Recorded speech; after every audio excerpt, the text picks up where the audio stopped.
મિત્રો, 8 માર્ચ 2024 શુક્રવારના રોજ મહાશિવરાત્રિના ખાસ અવસર પર ભૂલથી પણ આ 10 મહાપાપ ન કરો. આ દિવસે મહાશિવરાત્રિના દિવસે કોઈ અંધ વ્યક્તિ પણ ક્યારેય આ પાપ નથી કરતો. પારણની પૂજાનો શુભ મુહૂર્ત અને સમય જાણો મિત્રો, મહાશિવરાત્રિ પ્રેમનું પ્રતીક છે. સમગ્ર વિશ્વને ઉજાગર કરવાનો આ એક વિશેષ તહેવાર છે. તે આનંદનો સંચાર છે. માત્ર ભારતમાં જ નહીં પરંતુ વિદેશોમાં પણ મહાશિવરાત્રિ ખૂબ જ ધામધૂમથી ઉજવવામાં આવે છે. ગંગા જળના દરેક ટીપા કરતાં મહાશિવરાત્રિ વધુ પવિત્ર માનવામાં આવે છે. તેને શુભ અને મંગલકારી માનવામાં આવે છે. મિત્રો, માતા પાર્વતીએ મહાદેવ શિવને પોતાના પતિ તરીકે મેળવવા માટે કઠોર તપસ્યા કરી હતી અને તે તપનું પરિણામ મહાશિવરાત્રિ છે. મહાકાલના આશીર્વાદ મેળવવા માટે કોમેન્ટમાં લખો, જય ગૌરી શંકર, હર હર મહાદેવ. મિત્રો, 4 ચાંદના દિવસ, બમણી રાત, 4 ગણી પ્રગતિ થશે. આગળ તમારી ઈચ્છા મુજબ વિડીયો લાઈક કરો મિત્રો. શિવભક્તો આખા વર્ષ દરમિયાન ભગવાન ભોલેનાથને સમર્પિત આ તહેવારની રાહ જુએ છે અને શિવના લગ્નમાં લીન થઈ જાય છે. ભાંગનો રસ, નૃત્ય વગેરે, જાગરણ વગેરે કરે છે. ભંડારા કરે છે.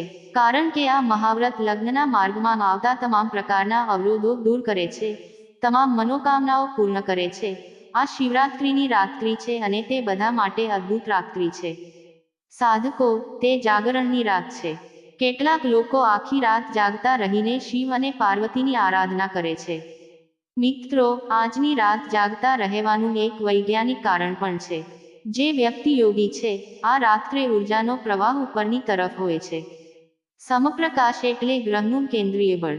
આ સમય ખાસ છે. તે ખાસ તરીકે કામ કરે છે અને આ બળ ઉપરની તરફ જાય છે. તેથી યોગિક પરંપરામાં એવો નિયમ છે કે આ રાત્રે કોઈએ સૂવું જોઈએ નહીં. મિત્રો, તમારી કરોડરજ્જુ એકદમ સીધી હોવી જોઈએ, જેથી તમારી આ પ્રાકૃતિક ચડાઈનો ઉર્જા ભરપૂર લાભ લઈ શકો. જેથી ઉર્જા ઉપરની તરફ જઈ શકે છે. આથી દરેક વ્યક્તિએ આ રાત્રે જાગરણ કરવાનું હોય છે અને મહાશિવરાત્રિ ઉજવવા પાછળ એક કારણ હોય છે. આ દિવસે ચંદ્ર નબળો પડે છે અને તેના દ્વારા અલૌકિક લયબદ્ધ પૃથ્વી પર શક્તિઓ આવે છે. પરંતુ શિવના રૂપમાં મહામૃત્યુંજય દૈવી સમૂહ આ રાત્રિમાં મહાકાલ સૂર્ય શક્તિઓનો નાશ કરે છે. તેથી જો કોઈ નિશાન હોય, કોઈ અનિષ્ટનો ભય હોય, જો એવું લાગે કે કોઈએ તમારા જીવનમાં કંઈક કર્યું છે, તો આની પૂજા કરો. મહામૃત્યુંજય શિવ આજે તમે તમારી રક્ષા કરશે. જે લોકો ભોલે ભાલેનાથ માતા પાર્વતીની પૂજા કરવા માગે છે તેઓ તમામ પ્રકારની ખરાબ નકારાત્મક શક્તિઓથી મુક્તિ મેળવી શકે છે. આ દિવસે પારાનું શિવલિંગ તમારા ઘરમાં રાખો અને તમારી કૃપા પ્રાપ્ત થવી જોઈએ. તમે જે પણ શિવલિંગ રાખો છો, તેને મંત્રોથી અભિષેક કર્યા પછી સારી રીતે રાખો. પછી તે સ્ફટિક નર્મદેશ્વર શિવલિંગ હોય કે અન્ય કોઈ. તમારા ઘરે ભોલેનાથને પાણીનો લોટો ચઢાવીને પૂજા કરવી વધુ સારું છે કારણ કે મંદિરોમાં ખૂબ ભીડ હોય છે અને મહાશિવરાત્રિ પર આ ભીડના દર્શન ખૂબ જ સુંદર લાગે છે. દરેક ખૂણામાં શિવના ભક્તો છે. જો શક્ય ન હોય તો, જો તમે યોગ્ય રીતે પાણી ન ચઢાવી શકતા હો તો ઘરમાં શાંતિથી પૂજા કરો. શેરડીનો રસ પંચામૃત, અભિષેક કરવો જોઈએ. આ દિવસે તમે દૂધથી પંચામૃત તૈયાર કરીને ભોલેનાથને દૂધ, દહીં, ઘી, મધ, સાકર પંચામૃત બનાવી અભિષેક કરો. મિત્રો, પછી ભોલે બાબાને શણગારો, ચંદન ચઢાવો. થોડું ચંદનનું અત્તર.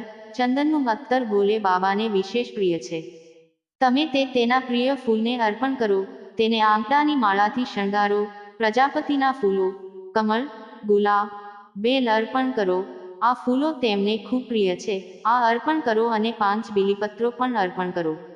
જો તમે બીલપત્ર પ્રાપ્ત ન કરો અથવા તમને ફાટેલા તૂટેલા મળે છે, ઓછામાં ઓછું એક ચાંદીનું બીલપત્ર રાખો. ચાંદીનો બીલપત્ર તમારો હશે તો તે તમને 108 લાખ બીલીપત્રો અર્પણ કરવાનું ફળ આપશે. જેમ તમે ભોલે બાબાને મંત્રોથી અભિષેક કરો છો તેમ તેમને અર્પણ કરો. એવું છે કે તમે ભોલે બાબાને 1.25 લાખના બીલપત્રથી અભિષેક કરો છો. એટલા જ મંત્રોથી અભિષેક કરવાથી વ્યક્તિ ઈચ્છિત પરિણામ મેળવે છે. અને જો તમારે આ દિવસે અભિમંત્રિત બેલપત્ર અથવા તમારી પાસે જે પણ બેલપત્ર હોય તો તેના પર શ્રીં શ્રીં અથવા ઓમ નમઃ શિવાય અથવા રામ રામ લખીને અર્પણ કરો. અને તેને સીધો શિવલિંગ પર ચઢાવો. તમારે તે જ બીલપત્રો અર્પણ કરવા જોઈએ. ધ્યાન રાખો કે કોઈ ફાટેલા બીલપત્ર ન હોવા જોઈએ. જો કોઈ વ્યક્તિ ભગવાનને અધૂરી વસ્તુ અર્પણ કરે છે તો તેને પણ વિકૃત પાંડાની જેમ વિકૃત પરિણામ મળે છે. મિત્રો કહે છે કે જ્યારે ભોલેનાથના ગળામાં ઝેર હતું ત્યારે આદિશક્તિ માના કહેવાથી દેવતાઓએ ભગવાન શિવના મસ્તક પર ધતુરા, બેલપત્ર વગેરે મૂક્યા અને સતત જળ અભિષેક કર્યા, જેના કારણે તેમના મસ્તિષ્કનું તાપમાન ઘટી ગયું. અને તે સમયથી ભાંગ ધતુરા ભોલેનાથને ચઢાવવામાં આવે છે.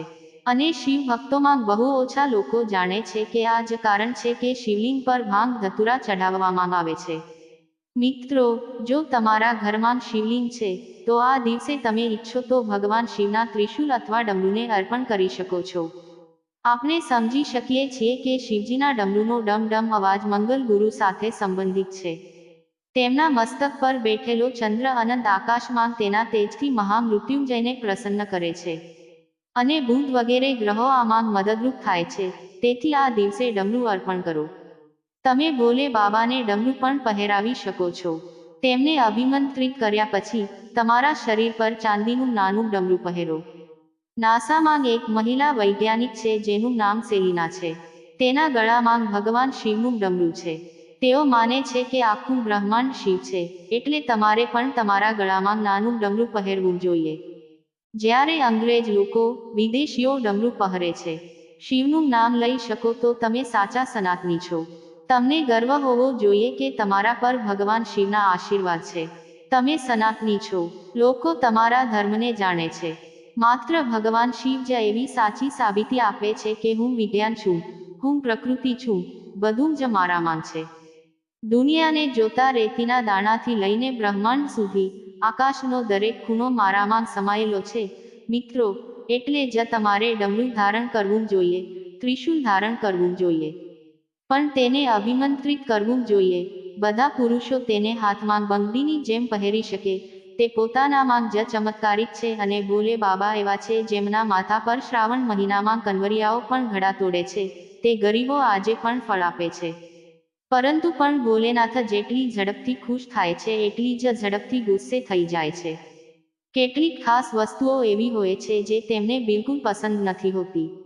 આજે આપણે એવી વસ્તુઓ વિશે વાત કરીશું જ્યાં ભાંગ, ધતુરા તેમને ખૂબ પ્રિય છે, ફૂલ તેમને ખૂબ પ્રિય છે, પાણીનો અભિષેક તેમને ખૂબ જ પ્રિય છે, પંચામૃત શેરડીનો રસ તેમને ખૂબ જ પ્રિય છે. તમે તેમને આનો અભિષેક કરો મિત્રો. અત્તર પાણીનો અભિષેક કરવો ખૂબ જ પ્રિય છે. પરંતુ જો એ જ શેરડીનો રસ વાસી હોય તો કેટલાક લોકો ભૂલથી રાત્રે કે પહેલા દિવસે જ આપણે ફ્રીજમાં શેરડીનો રસ લાવીએ છીએ અને બીજે દિવસે સવારે ભોલે બાબાનો અભિષેક કરીએ છીએ. આવી ભૂલ કરશો નહીં. જો તે ન મળે તો પાણીનો અભિષેક કરો. પાણીમાં થોડું અત્તર લગાવો. આમ કરીને અભિષેક કરો. તમારી જાતને વધુ જાણકાર સાબિત ન કરો. કેટલાક લોકો પેકેટ લઈ જાય છે અથવા પ્લાસ્ટિકની બોટલમાં દૂધ લઈ જાય છે અને તેની સાથે અભિષેક કરે છે. આવું ન કરો. સ્ટીલનો લોટો લો, ચાંદીનો લોટો લો, તમારી સ્ટીલની વાટકી લો, એક ગ્લાસ લો, તેમાં દૂધ નાખો અને ગાયના દૂધનો અભિષેક કરો. તમારે ભોલે બાબાને વાસી પેકેજ દૂધથી અભિષેક ન કરવો જોઈએ કારણ કે તેમાં ઘણા રસાયણો હોય છે અને બજારમાં ઉપલબ્ધ પેકેજ દૂધમાં ઘણા પ્રાણીઓનું દૂધ મિશ્રિત હોય છે, જે શુભ માનવામાં આવતું નથી. સામાન્ય પાણીથી અભિષેક કરો.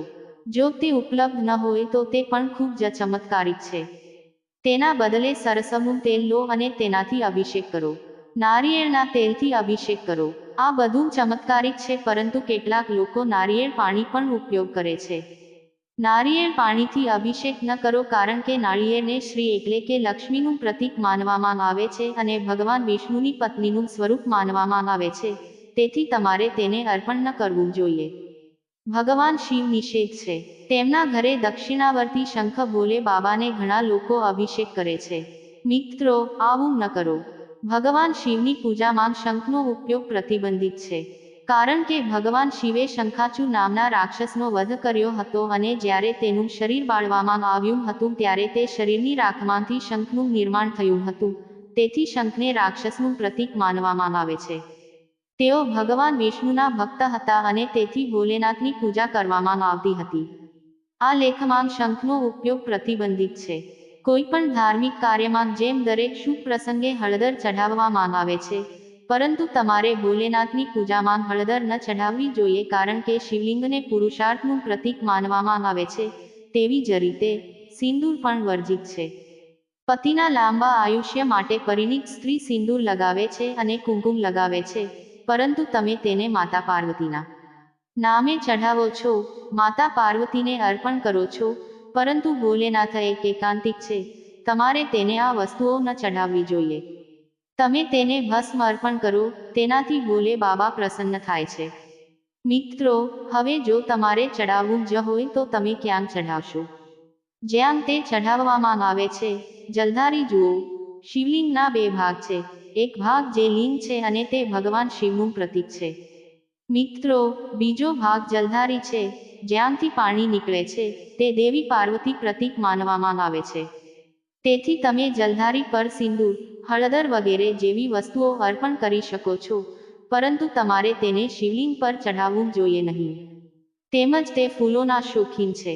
બાબાને ફૂલ ચડવાથી શણગારવાથી તે ખૂબ જ ખુશ થાય છે. પરંતુ એક એવું ફૂલ છે જે તેમની પૂજામાં વર્જિત છે. કેતકીના ફૂલને દરેક વ્યક્તિ જાણે છે.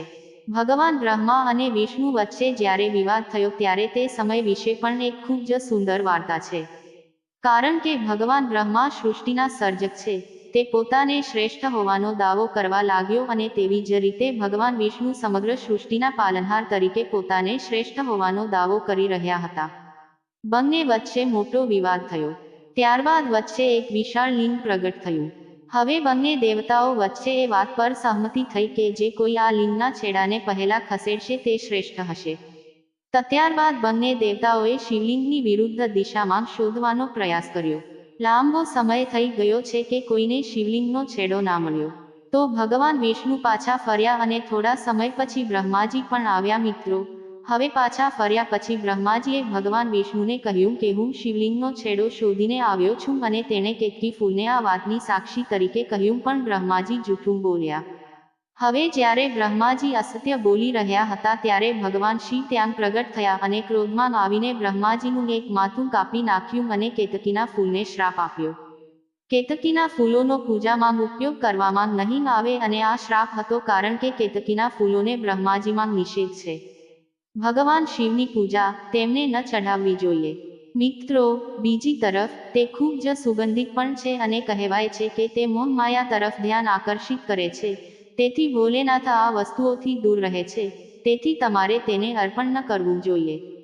મિત્રો, તુલસીના પાન પણ ચઢાવવામાં આવતા નથી. હવે તેની પાછળ પણ ઘણી વાર્તાઓ છે. દરેક વસ્તુની પાછળ જાલંધર રાક્ષસની વાર્તા છે. જાલંધર નામના રાક્ષસનો ભગવાનના હાથે વધ થયો હતો અને જાલંધરને એવું વરદાન આપવામાં આવ્યું હતું કે તેની પત્નીની પવિત્રતાને કારણે ભગવાન સિવાય તેને કોઈ હરાવી શકે નહીં. વિષ્ણુ અને શિવજીએ જાલંધરને મારી નાખવાની યોજના બનાવી અને ભગવાન વિષ્ણુએ રાક્ષસ જલંધરની પત્ની વૃંદાના પતિવ્રતાનું વ્રત તોડ્યું, અને પછી જ્યારે વૃંદાએ જાલંધરના મૃત્યુના સમાચાર સાંભળ્યા ત્યારે તેણે આત્મહત્યા કરી અને તે જ જગ્યાએ તુલસીનો છોડ ઉગાડ્યો. ભગવાન શિવને શ્રાપ આપ્યો કે તેમની પૂજામાં તુલસીના પાન નિષેધ છે. શિવ ઉપાસનામાં ઘણી જગ્યાએ અપવાદ છે કે તલ ન ચડાવવા જોઈએ, પરંતુ ભગવાન શિવની પૂજામાં તમારે તલ ચડાવવા જોઈએ. જો તમે તમારા પાપોનો નાશ કરવા ઈચ્છો છો, તમારી જન્મકુંડળી, જો શનિ દોષ હોય તો પછી તમે કાળા તલ અર્પણ કરી શકો છો. અન્યથા, તમારે શિવલિંગની પૂજા કરતી વખતે કાળા તલ અર્પણ કરવા જોઈએ નહીં. તમારે ક્યારેય 1 કે 2 બીલીપત્ર ચડાવવા જોઈએ નહીં. તમારે હંમેશા 3 અર્પણ કરવા જોઈએ અને તેના પર કંઈક લખવું જોઈએ.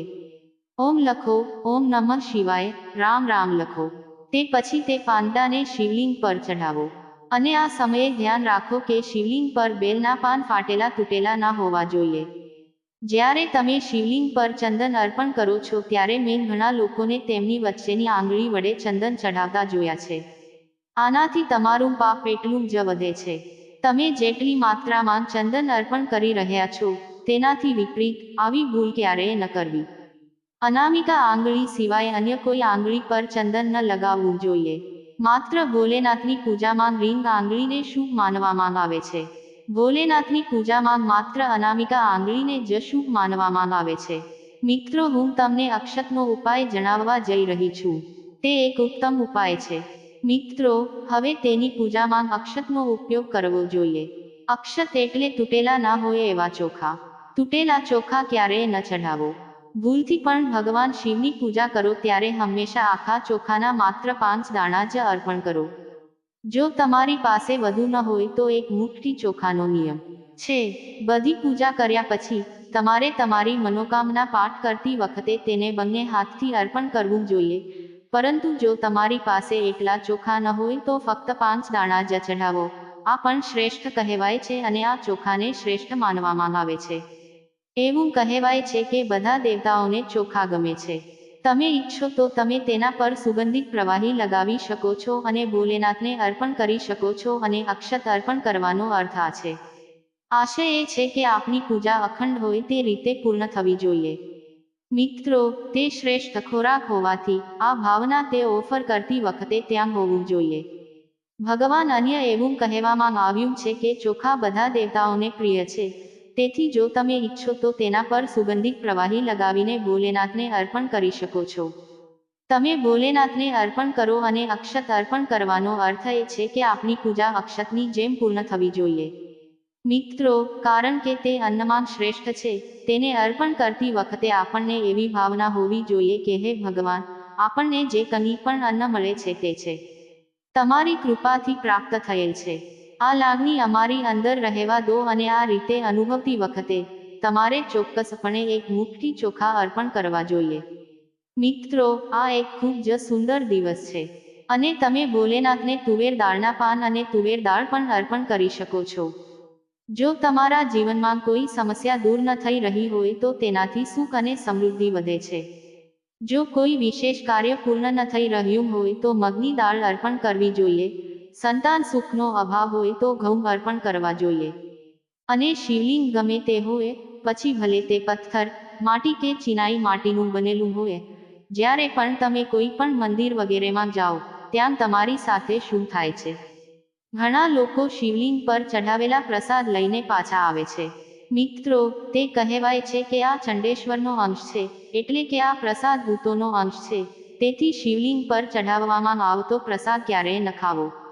જ્યારે શિવલિંગની પ્રદક્ષિણા કરવામાં આવે છે, ત્યારે જેમ ચંદ્ર અડધો થઈ જાય છે, ભગવાન શિવના મસ્તક પર અડધો ચંદ્ર હોય છે, તેવી જ રીતે તેમની પરિક્રમા પણ અડધી થઈ જાય છે. આ વાતનું ધ્યાન રાખો મિત્રો.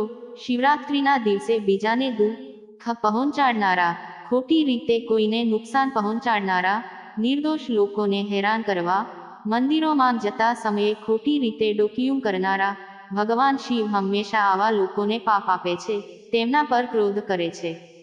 કારણ કે શિવપુરાણમાં લખ્યું છે કે મહાશિવરાત્રિના પવિત્ર અવસર પર ભગવાન શિવ કોઈ પણ સ્વરૂપમાં પૃથ્વી પર આવી શકે છે. અને ભગવાન શિવ ભક્તની કસોટી કરી શકે છે. તે તમારી કઠોર કસોટી કરી શકે છે. તે સામાન્ય કસોટી પણ કરી શકે છે. તેથી જ ક્યારે આવા પાપ ન કરો. જે દરેક મનુષ્યમાં માત્ર શિવના દર્શન કરે છે, તેને નારાયણના આશીર્વાદ મળે છે, તેને નારાયણની કૃપા મળે છે. દેવીઓના આશીર્વાદ મળે છે. ભગવાન શિવ તેમને શિવ લોકમાં સ્થાન આપે છે. મિત્રો, આપણને ખબર નથી કે આપણે નારાયણને કયા સ્વરૂપમાં શોધી શકીએ છીએ. પશુ, પક્ષી વગેરે સ્વરૂપે ભગવાન શિવ આપણને દર્શન આપી શકે છે. આપણે નથી જાણતા કે ભગવાન શિવ આપણને દર્શન આપશે કે કેમ. એટલે જ માણસને સાદું જીવન જોઈએ છે અને સ્વભાવે તેનું મન સ્નેહથી ભરેલું હોવું જોઈએ. તો જ ભગવાન શિવ તેને દેખાય છે અને તેને લાંબુ આયુષ્ય આપે છે અને તેના મનમાં શિવનો વાસ થાય છે અને શ્રી હરિનો વાસ થાય છે. મિત્રો, કારણ કે એક વખત પાર્વતી માતાએ ભોલેનાથને પૂછ્યું કે ગૃહસ્થોનું કલ્યાણ કેવી રીતે થઈ શકે, તો ભોલેનાથે કહ્યું કે બધા દેવતાઓ, પછી તે ઋષિ મુનિ હોય કે મહર્ષિઓ હોય, એવા ગૃહસ્થથી પ્રસન્ન થાય છે જે સત્ય બોલે છે અને જે બધા જીવોને આશીર્વાદ આપે છે. જેઓ દયાળુ છે, પોતાના મન અને ઇન્દ્રિયો પર નિયંત્રણ ધરાવે છે, પોતાની ક્ષમતા મુજબ સેવા અને દાન કરે છે, પોતાના માતા પિતા અને વડીલોની સેવા કરે છે, નમ્રતાથી રહે છે અને સારા આચરણથી જીવે છે. જેઓ મહેમાનોની સેવા કરવા તત્પર હોય છે, ક્ષમાશીલ હોય છે અને ધાર્મિક રીતે ધન કમાતા હોય છે. જેઓ બીજાના ધનનો લોભી નથી હોતા. જેઓ કોઈની સ્ત્રીને વાસનાથી જોતા નથી. જેઓ કોઈની નિંદા કરતા નથી અને દરેક સાથે મિત્રતા અને દયા રાખે છે. જે દરેક સાથે પ્રેમથી વાત કરે છે. મિત્રો, આ વખતે આપણે સાચા હૃદયથી શિવરાત્રી ઉજવવાની છે. માણસે પણ પોતાના જીવનમાં સારા કાર્યો કરતા રહેવા જોઈએ. આજે તમે જે પણ કામ કરશો તે જ ભાગ્ય તમને મળશે. મિત્રો, જાગો, મહાશિવરાત્રિની રાત છે અને તમારે માત્ર બહારથી જ જાગવાનું નથી, તમારે અંદરથી પણ જાગૃત રહેવાનું છે. તમારી અંદરના આત્માને સત્ય માટે જાગૃત રાખો, ભોલેનાથ સાથે જોડાઓ અને કંઈક કરો કે ના કરો, શક્ય હોય ત્યાં સુધી ઓમ નમઃ શિવાયનો જાપ કરતા રહો. મિત્રો, વિડીયો પસંદ આવ્યો હોય તો ચેનલને લાઈક અને સબસ્ક્રાઇબ જરૂર કરજો. ધન્યવાદ.